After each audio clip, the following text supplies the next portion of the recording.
Eu vou acionar aqui o José Niemeyer, que já está me ouvindo e conectado por aqui. É isso, Filipão? Coloca ele na tela para eu poder conversar com o José. Daqui a pouquinho, então. Daqui a pouquinho o José vai entrar ao vivo. Já está ok? Então, por favor. Tudo bem, José? Bem-vindo. Como vai, Matias? Prazer estar com você novamente, com os assinantes da Jovem Pan. Prazer é meu. Querido, eu quero um pouco da tua avaliação desses números que o Favale trouxe para a gente, os números finais aí, e principalmente a expectativa para os números da boca de urna. É um dia cívico na Argentina, importante, né? Para a República Argentina, para a democracia na Argentina e para todas as democracias. Cada eleição que ocorre em um determinado país, ela reverbera positivamente nos outros países que também têm eleições periódicas, transparentes e democráticas. Então, um dia importante para a Argentina, uma eleição muito acirrada. Tenho a impressão que Massa tem um ligeiro favoritismo em função de ser um candidato que consegue aglutinar mais setores da Argentina. Por quê? Porque a origem, não só de Massa, mas do grupo político que o cerca, é o peronismo. E o peronismo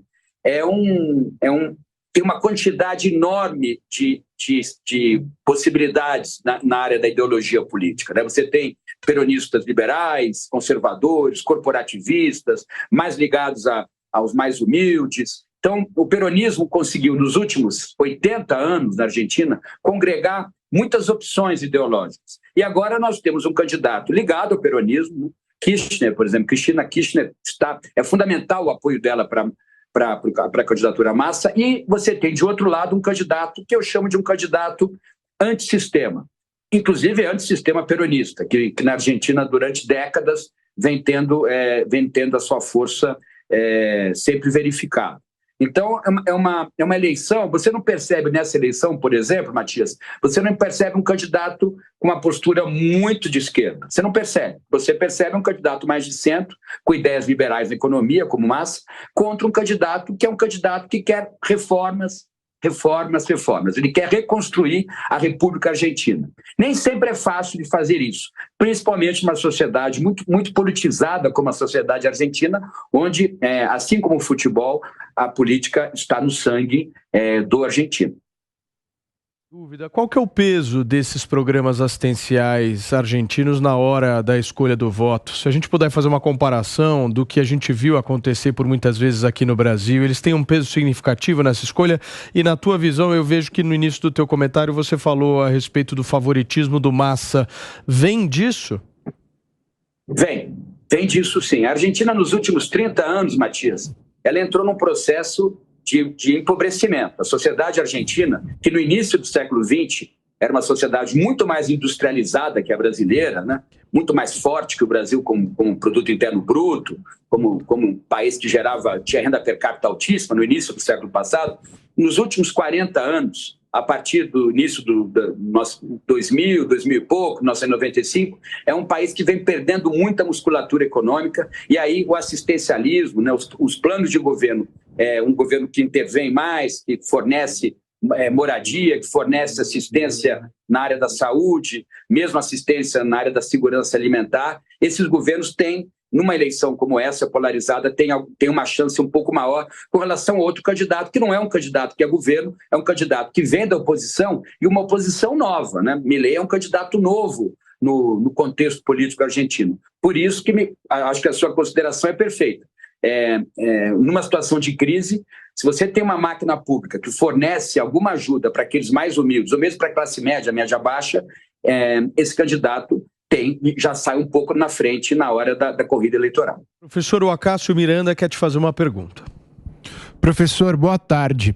O senhor, na última ponderação, mencionou a questão do contexto atual econômico da Argentina e o viés disruptivo da candidatura do Milei. Você acha que numa eventual derrota, óbvio, é um prognóstico, mas numa eventual derrota do Milei, ele será capaz de se perpetuar como uma liderança oposicionista na Argentina, ou ele vai ser absorvido por todo o contexto e é uma disrupção, uma oposição, é um líder, é um candidato momentâneo, é um fragmento só dessa situação que vive a Argentina?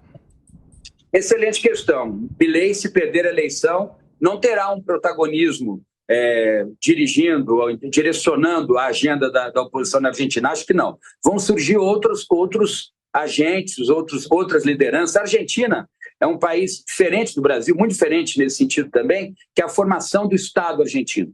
Na Argentina não é como aqui, você tem muita força na União, estados e municípios. Lá você tem as províncias. E geralmente as províncias, de uma hora para outra, surge um novo líder nessas províncias.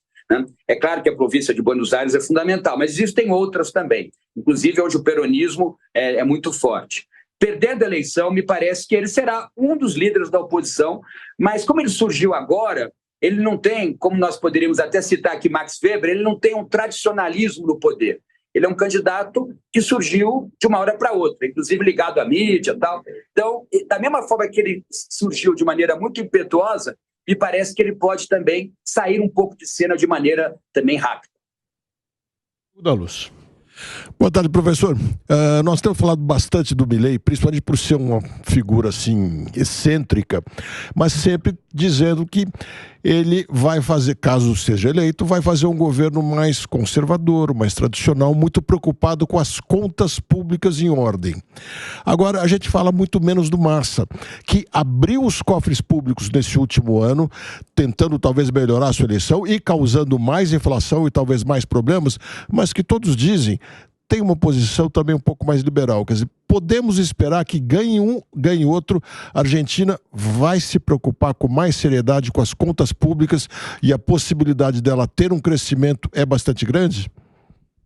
Vai sim, excelente pergunta. O Massa, dentro do peronismo, da grande caixa, com muitas tendências que é o peronismo, ele é o candidato mais de direita, vamos dizer assim, de centro-direita, porque ele se preocupa com o gasto público, com o controle da inflação. Ele não acha que a máquina pública tem que ser colocada em movimento o tempo todo. Ele é mais cuidadoso, será mais cuidadoso até para poder, desculpe o barulho aqui, até para poder também mostrar que a plataforma de Milei, que é uma plataforma liberal, de menos ação estatal na economia, com essa plataforma, Massa também tem que se aproximar desses eleitores mais de centro-direita, ou mesmo de centro. Então, Massa é um liberal comparado a outros líderes. Inclusive o atual presidente da Argentina, comparado a Massa, nós estamos falando de um homem mais à esquerda que o atual presidente, e Massa, que é um candidato mais de centro-direita. Davi. Professor, boa noite já, né? Nós acompanhamos aqui a notícia na mídia de uma influência, de uma tentativa de influência direta aqui do governo do presidente Lula, do PT, via até BNDES, né?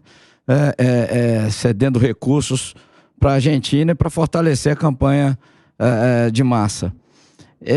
Qual é a influência, ou se de fato existe alguma influência ou algum peso do presidente Lula para essa eleição ou não do candidato Massa, professor? É uma boa pergunta, uma pergunta difícil de responder, porque se estiver havendo interferência nesse nível, né, de empréstimos ad hoc, quer dizer, fora do tempo e do espaço, para favorecer uma candidatura, acho que é algo que tem que ser discutido e tem que ter mais transparência com relação a isso. Você não pode utilizar um banco público como o BNDES para ajudar numa campanha específica. Agora, é claro que o Brasil, que é um país hoje, o país mais forte das três Américas, fora dos Estados Unidos, abaixo do Rio Grande, não há outro país como o Brasil, só perde para os Estados Unidos em potência econômica, em potência industrial, em força no sistema internacional. É claro que o posicionamento do Brasil conta muito. O povo argentino depende da economia brasileira e depende da estabilidade no país, no Brasil. Então, quando o presidente da República se coloca favorável a esse candidato, não ao outro, é claro que isso tem um peso, sim, principalmente naquilo que a gente estava discutindo, com relação a políticas mais afirmativas de redistribuição de renda e riqueza. Como o governo atual do Partido dos Trabalhadores é um governo que tem na agenda uma maior intervenção na economia e a continuidade de programas sociais, o eleitor que está com dúvida na Argentina vê que o Brasil está fazendo isso a partir deste governo do PT, é claro que aí o peso do presidente Lula falando sobre a eleição ou tentando mostrar que tem uma preferência maior por um candidato e não pelo outro, é claro que isso interfere muito. A Argentina depende muito do Brasil. Existe uma interdependência complexa hoje entre Brasil e Argentina e que pende muito ao Brasil. O Brasil teria uma tendência hegemônica, bem hegemônica com relação à Argentina nas questões de comércio, de cooperação econômica, nas questões de investimento direto. O Brasil hoje é um player fundamental na América do Sul. Para onde vai o Brasil? me parece que a Argentina deve acompanhar. Por isso que é possível que a interferência de Lula, de alguma maneira, interfira também no resultado. Ô, professor, antes de você entrar aqui no programa, a gente estava repercutindo muito esse legado do Milei, independente do resultado eleitoral, de ser alguém que defende uma pauta mais libertária, que conseguiu emergir de uma forma impressionante e está quase virando o presidente da Argentina, dependendo aí dos resultados. Eu quero entender de você o seguinte, o que a gente pode esperar de um governo de Javier Milei? Porque ele é diferente de todos os que a gente já viu, né? A gente já viu muita direita, a gente já viu muito conservadorismo, a gente já viu muito nacionalismo, mas alguém libertário, anarcocapitalista do jeito que ele é, eu pelo menos não me lembro na história recente. Eu queria um pouco do teu prisma, da tua visão em relação a um possível governo Milei. Excelente, Matias. Milei é um estudo de caso, sem sombra de dúvida, na ciência política. Nós vamos ter que pensar como alguém consegue ser liberal na economia e, ao mesmo tempo, progressista nos costumes. Ele não é um conservador. Comparado ao ex-presidente Bolsonaro, ele é muito diferente. Bolsonaro, inclusive, na minha opinião, nem era um liberal na economia. Ele seguiu uma agenda de Paulo Guedes, que é um liberal típico. O Bolsonaro era até mais nacionalista, aceitava alguma intervenção do Estado, mas é um conservador, pelo menos diz que é um conservador do ponto de vista dos costumes. Milei não, ele é um progressista do ponto de vista dos costumes, ele segue um grupo norte-americano dos libertários, como você mesmo falou, que são muito progressistas nos costumes e são liberais na economia. Eles querem menos Estado e mais liberdade, inclusive liberdade com relação àquilo que cada indivíduo acha que deve fazer com a sua vida. É um candidato ou é uma candidatura, talvez a candidatura de Milei, Matias, seja maior que o próprio Milei, o que ela representa. O que ela representa, aí sim vai ficar como um caldo importante para próximas eleições e para o debate político, não só na Argentina como no Brasil também, né, Matias? Porque no Brasil nós não temos uma candidatura ainda muito clara com esse perfil, né? Alguém liberal na economia e talvez mais progressista nos costumes. Talvez o governador Zema tenha um pouco este perfil.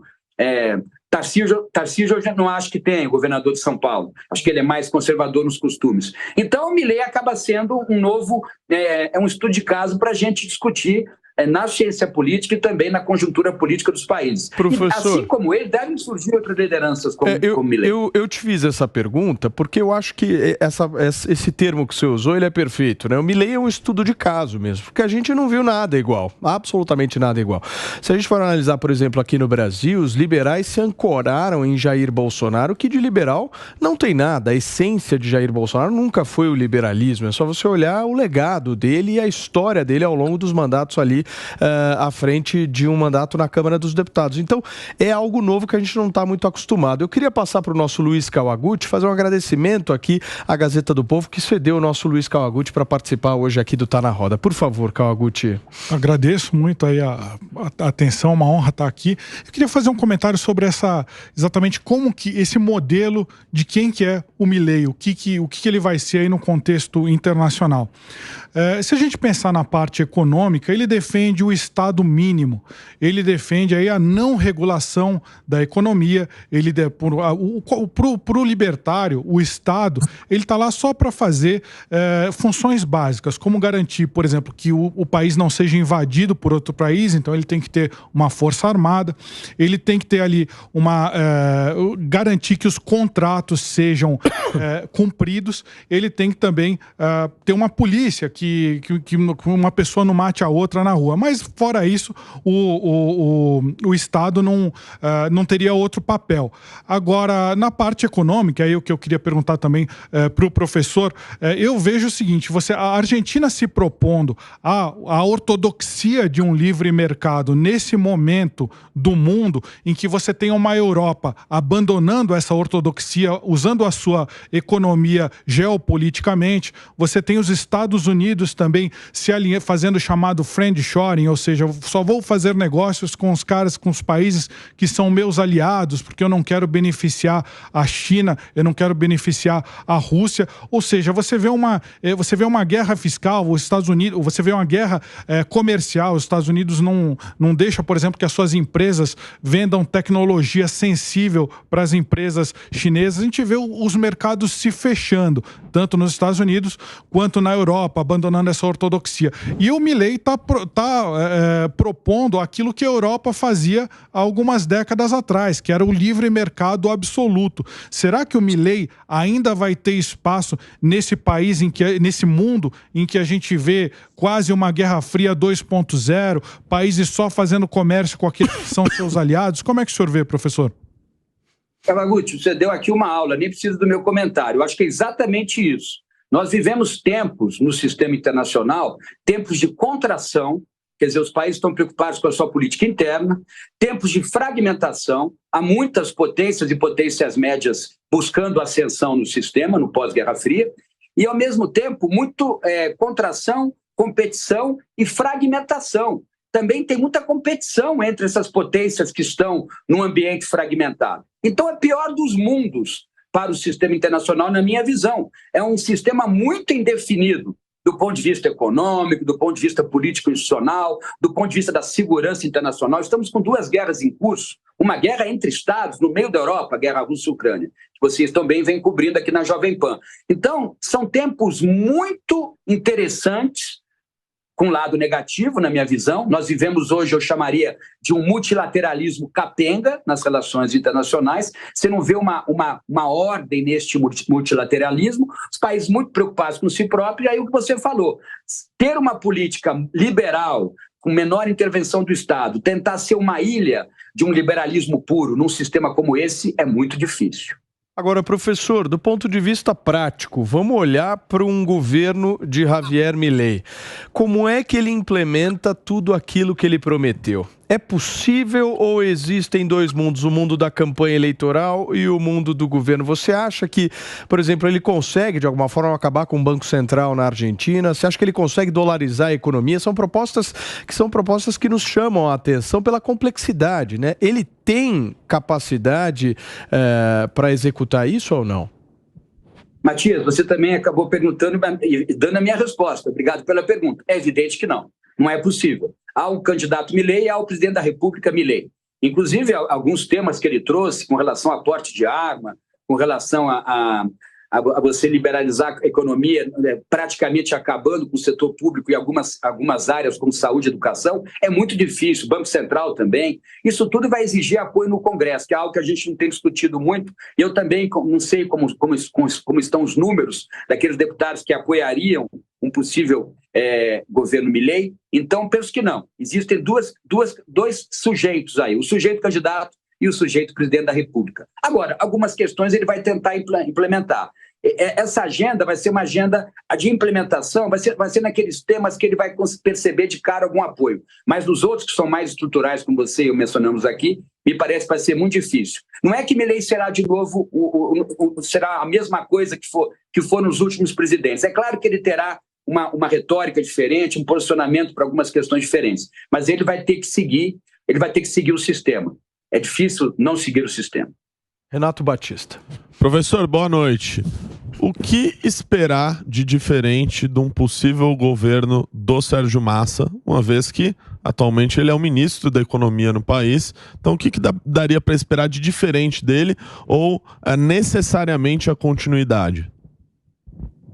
Na maior parte das políticas públicas, se Massa for eleito, serão as mesmas políticas públicas. O que ele pode fazer, que a gente discutiu aqui também, é ter um pé um pouco mais próximo do controle fiscal para fazer com que a Argentina mostre para os investidores internacionais, minimamente, que ela está cuidando do seu déficit público, está cuidando das suas contas públicas, tentando controlar a inflação, por mais que seja muito difícil, isso não é de curto prazo, demora. Depois emprego voltar também demora, emprego geralmente é o indicador que volta por último, né? Então acho que ele vai tentar mostrar alguma coisa, principalmente para investidores internacionais. Por quê? Porque a Argentina precisa muito de investimento direto, seja na economia real, seja em bolsa de valores ou papéis de governo, para poder financiar o seu balanço de pagamentos. Senão a Argentina pode ter novamente, como teve nos últimos 30 anos, uma crise muito forte no balanço de pagamentos. E crise no balanço de pagamentos, como diria o ex-ministro Mário Henrique Simons, inflação é doença. Crise no balanço de pagamentos é morte. Muito bem. Coronel Faragnazzo, quer falar sobre essa eleição? Fica à vontade de pegar o teu microfone, por favor. Quero um pouco da tua visão sobre tudo que está acontecendo. Bom, gente, eu acho o seguinte, que a eleição mais importante que nós fazemos na nossa vida, né, por incrível que pareça, é a eleição de... É um raciocínio meio labiríntico esse que eu vou fazer, mas vocês vão entender no final. a eleição mais importante que nós fazemos na nossa vida, eleição para síndico, né? Seja do seu prédio, do seu condomínio de casa. Por quê? Porque é o síndico que vai determinar como é que você entra na sua casa, né? Como você pinta a sua porta. E uma série de outras coisas aí que interferem na vida da gente, né? Que hora você vai poder fazer sua festa no final de semana e por aí vai. Dito isso, eu não votaria num síndico que se apresente com uma motosserra. Eu acho meio complicado isso daí. Eu penso também que nós estamos chegando, não só na Argentina, eu acho a Argentina assim como um exemplo acabado. É o fim da política, na verdade, né? Porque quando chega nesse ponto, essas coisas que a gente vê aí, que acabam chegando na final, a gente vê que a política, ela tá tomando um rumo bastante perigoso. Mas, eu digo tudo isso para concluir o seguinte. Eu torço pro Milei. Eu espero que ele ganhe. Porque é melhor ganhar lá, e a gente já vê que isso é uma furada, do que aparecer daqui a algum tempo uma pessoa como essa, alguém com a motosserra no Brasil. Eu lembro que 60 anos atrás, nós tivemos um candidato com um temperamento parecido. Só que em vez da motosserra, ele usava uma vassoura. Chamava-se Jânio da Silva Quadros. E a gente sabe como terminou. Obrigado. Muito bem, gente. Está aí a opinião do Coronel Farinazzo em relação a essa eleição na Argentina. Por favor, professor, você quer comentar sobre isso? É minha opinião também. Eu acho que sem política não existe sociedade, Matias. A política, ela mantém a sociedade viva.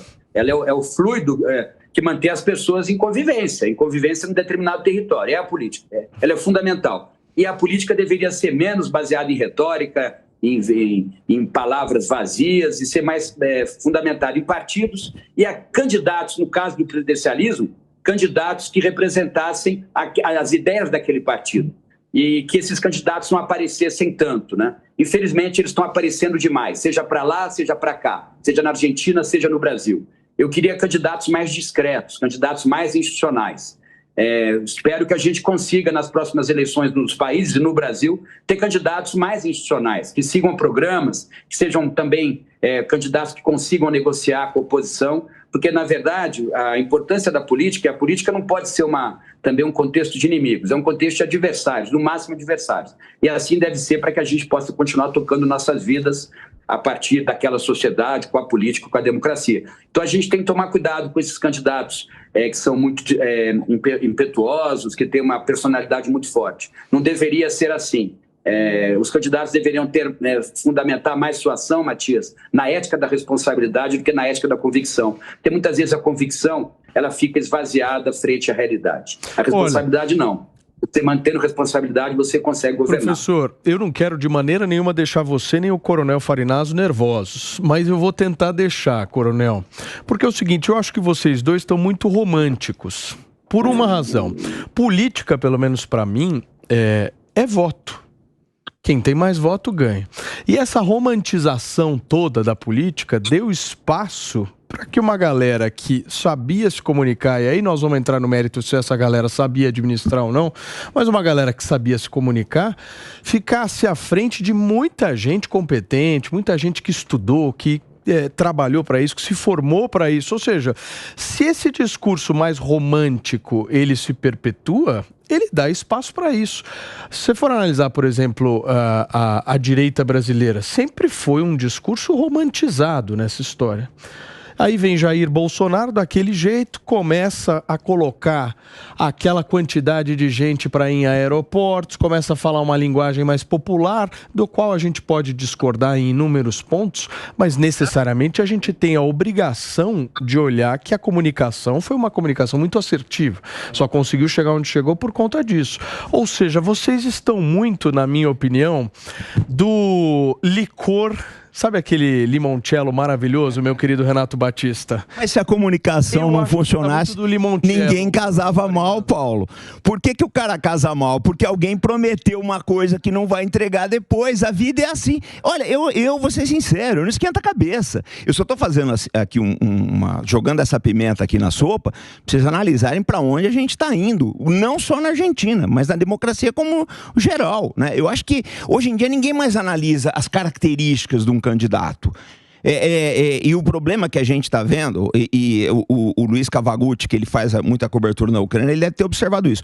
Hoje em dia ninguém mais quer saber da opinião. O cara quer saber o seguinte, né? Quer dizer, buscar os fatos. O pessoal quer saber o seguinte: qual é o seu posicionamento sobre isso ou sobre aquilo? E não são essas coisas que vão nos levar a algum lugar nessa vida, gente. O que a gente precisa é efetivamente de propostas. Agora, eu vejo assim, é a minha visão, e eu respeito a dos senhores, eu sei que muita gente aqui é a favor do Milley, eu já falei, eu sou também, mas não pelos mesmos motivos que vocês. Eu espero que a tragédia aconteça na Argentina e não aqui, né? Diogo da Luz. Pois é, Paulo, é interessante isso que você falou, mas é típico do sistema presidencialista, né? A gente vota em pessoas. O ideal seria estar discutindo quais são os reais problemas da Argentina. Exatamente. Na minha opinião, trata-se de um 14 bis, não tem nada a ver com o avião, mas é uma mudança na Constituição. O artigo 14 bis da Constituição de 1946 estabelece um monte de obrigações do Estado. Agora, se a gente ficar falando isso aqui, explicando em detalhes, ninguém vai querer ouvir.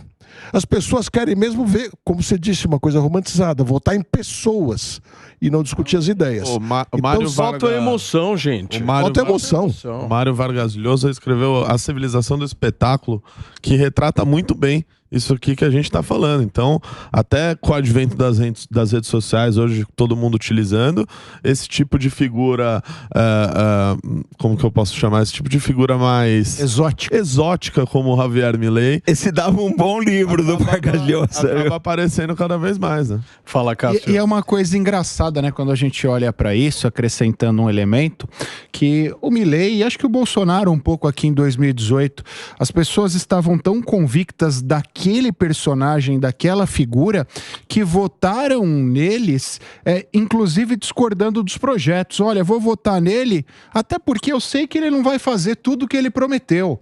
Inclusive pensando nas propostas mais radicais. Emoção o que é maluco, né? Você vota na pessoa querendo que ela não cumpra o que ela prometeu. E até porque os candidatos à presidência, cada vez mais, prometem coisas que não são da sua alçada, caso sejam eleitos. São muito mais da alçada do parlamento, né? Enquanto o establishment político, a classe política não entender que tem uma nova lógica, figuras como o Milei vão surgir de monte.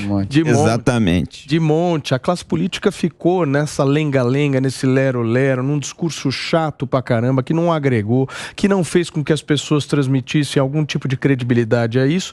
E aí começam a surgir pessoas com um discurso muito mais efusivo, forte, que por muitas vezes não resolvem nada. Eu concordo contigo, Farinazzo. Quando o Milei propõe, por exemplo, fim do Banco Central, sei que o Diogo da Luz discorda de mim nesse ponto, mas eu acho isso simplesmente um show que ele está tentando fazer ali. Na hora que ele fala que ele não vai fazer relações com o Brasil, com a China, na hora que ele tem esse tipo de discurso, tudo faz parte de um show. Só que por muitas vezes as pessoas que têm projetos e que têm formação para isso, ficaram com um discursinho chato que perderam espaço. Aí, Paulo, agora, o Banco Central é quase sempre uma fábrica de dinheiro falso. Ô, Davi, você é muito defensor do Milei, meu amigo. Eu não quero te deixar nervoso também aqui, desde não. criancinha.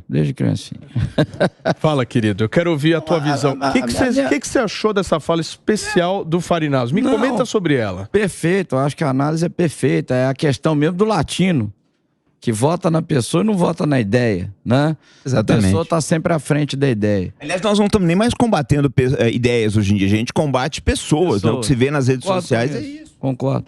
Mas quando eu enxergo o Milei, gente, a América Latina, secularmente, dominada por essa chaga do peronismo. Peronismo na Argentina e chama-se lá do quê? No resto da América Latina. Aí vem um indivíduo inteligente, capacitado, com uma ideia absurdamente oposta a tudo que está acontecendo. Ele pode querer implementar, ou pode conseguir implementar, ou não vai conseguir implementar. Mas só a existência dele, desse vapor, dessa coisa nova, para mim já justifica a eleição dele. Independente se você vai concretizar ou não a ideia. Porque não dá mais, gente, pra gente levar a América Latina nesse modelo de republiqueta, mequetrefe, socialista. A Argentina, a sexta maior economia do mundo, virou agora o quê? 142% de inflação? Mas, ô Davi, quando você fala, por exemplo, do preparo do Javier Milei, você está se baseando no quê? Porque do ponto de vista político, se a gente for analisar, por exemplo, os números do Congresso argentino, ele não tem maioria no Congresso argentino. Não. Certo. Não. Ou seja, ele na campanha eleitoral se colocou contra a classe política de alguma forma. Quando você fala do preparo do Milei, você está pensando no quê? Porque politicamente, acho que o Coronel Farinazzo tem bastante razão quando ele traz esse ponto aqui. É um desafio. Como é que ele vai conseguir resolver e colocar em prática as ideias dele de campanha? Talvez não consiga. Nesse prisma. Talvez não consiga. E o preparo, onde fica? Eu acho que ele individualmente é muito preparado para defender o ideal que ele defende, libertário. Ele é muito preparado. Agora, de fato, não tem base no Congresso.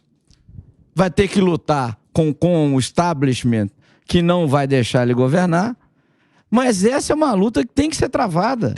Eu imagino que se a gente continuar renunciando a esse tipo de luta, a América Latina vai continuar nessa estagnação secular. Nós precisamos enfrentar isso de alguma maneira. O Bolsonaro aqui não foi o ideal, né? Mas o Bolsonaro, ele se ligou num projeto de liberalismo econômico, não é? Ele comprou, nunca foi um liberal, sob o ponto de vista da economia, mas ele comprou o projeto da liberdade econômica, do liberalismo econômico defendido por Guedes. Mas pensando do ponto de vista prático, serviu o que esse projeto de Bolsonaro? Hoje o Luiz Inácio Lula da Silva é presidente da República. Perdeu a eleição para ele mesmo. Disse isso outro dia aqui.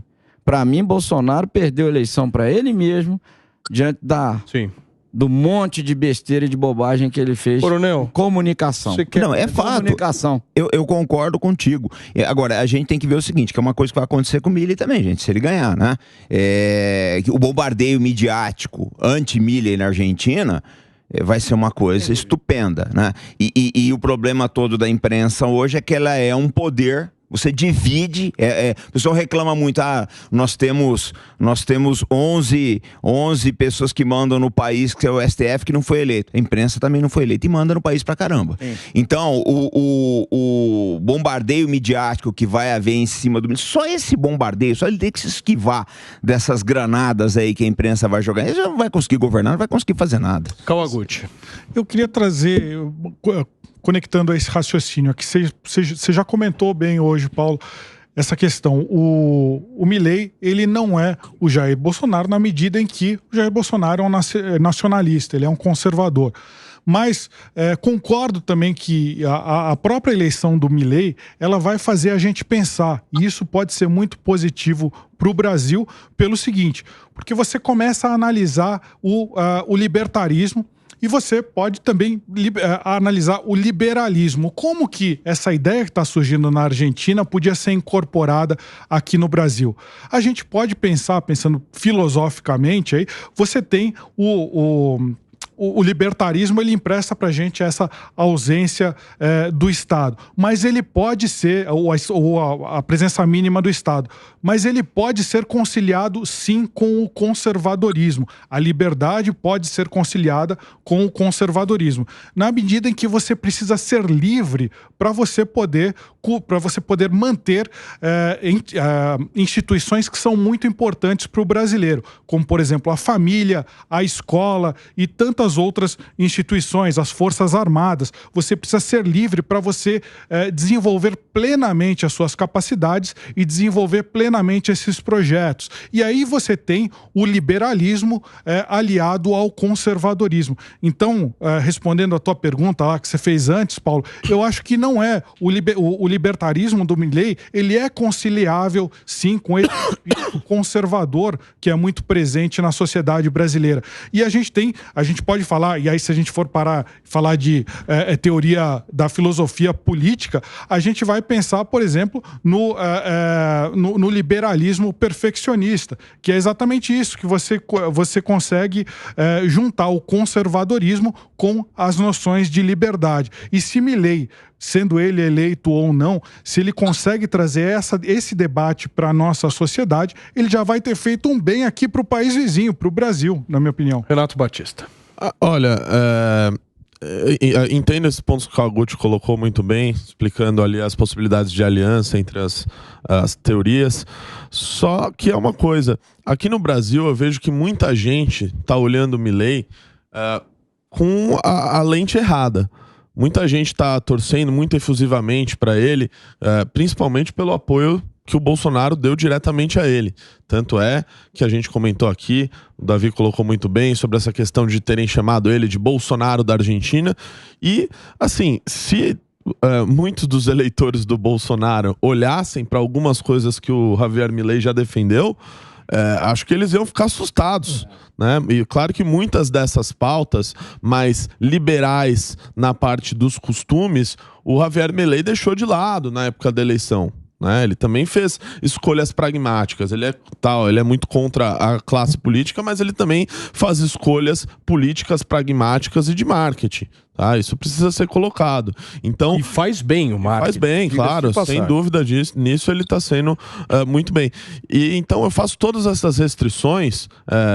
Eu vejo na Argentina hoje um país que não parece que o buraco, o fundo do poço, ele é cada vez mais fundo. Quanto mais o tempo passa, as coisas só vão piorando lá. E justamente por isso eu acho que tem que ter algum tipo de mudança. Da mesma maneira que ocorreu no Brasil em 2018. Naquela época, por mais que não tenha dado certo, tanto é que o partido, o PT, voltou a governar o Brasil. Mas vejo que a Argentina precisa fugir necessariamente do caminho que está indo, e por isso que eu acho que seria positivo a eleição do Milei nesse sentido, feito todas essas restrições, e é o que eu alerto as pessoas que estão torcendo muito pelo Milei, de que tenham cuidado, tenham um pé atrás sempre, tenham um pouco de receio de apoiar uma pessoa efusivamente assim, até pelo cenário que ele vai enfrentar lá na Argentina, que é um cenário complicadíssimo.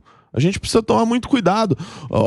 Vejam o que aconteceu com o Maurício Macri, que propôs um governo muito liberal e não conseguiu implementar grande parte daquilo que ele prometeu. O Macri vai enfrentar muitas dificuldades e corre o risco, sim, do governo dele não dar certo. Então, tenhamos calma. Muito bem, senhores, urnas encerradas já desde as 6 horas da tarde e a apuração iniciada lá na Argentina. Essa informação que eu te trago ao vivo aqui na Jovem Pan. São 6 horas e 43 minutos. Daqui a pouquinho o Gustavo Segré vai voltar. O nosso queridíssimo Marcelo Favalli, que está lá na Central Eleitoral Argentina, vai poder trazer mais detalhes dessa apuração. E daqui a pouquinho eu te trago os números do Boca de Urna, que podem indicar ou não uma vitória de Javier Milei à frente aí da presidência da Argentina. Diogo da Luz tinha me pedido a palavra. Por favor, Diogo, para a gente finalizar essa discussão. Pois é, Paulo. Primeiro, para esclarecer, o problema dos bancos centrais, em quase todos os países, é que eles são a fábrica de dinheiro falso dos governos. Quem provoca inflação é governo. O resto é consequência. Esse papo que é o chuchu, isso é tudo conversa, é o governo. Ele está sem dinheiro para pagar as contas e ele vai lá e ele manda fabricar mais dinheiro, e é o Banco Central que faz isso. E nesse ponto, eu acho que o Milei está dando, mesmo que não ganhe, uma grande lição para os argentinos e para nós brasileiros também. Se ele se eleger e conseguir ajustar as contas públicas, o resto será relativamente fácil de fazer. Vejam, mas ele está deixando clara a mensagem aqui: nós brasileiros também não podemos estourar as nossas contas, não podemos com aquela coisa, não, só um pouquinho a mais que eu vou gastar que é para obras. Não, é que nem falou o coronel, é como eleger um síndico. Condomínio nenhum pode tomar dinheiro emprestado para pagar suas contas, que vai estourar no colo dos condôminos.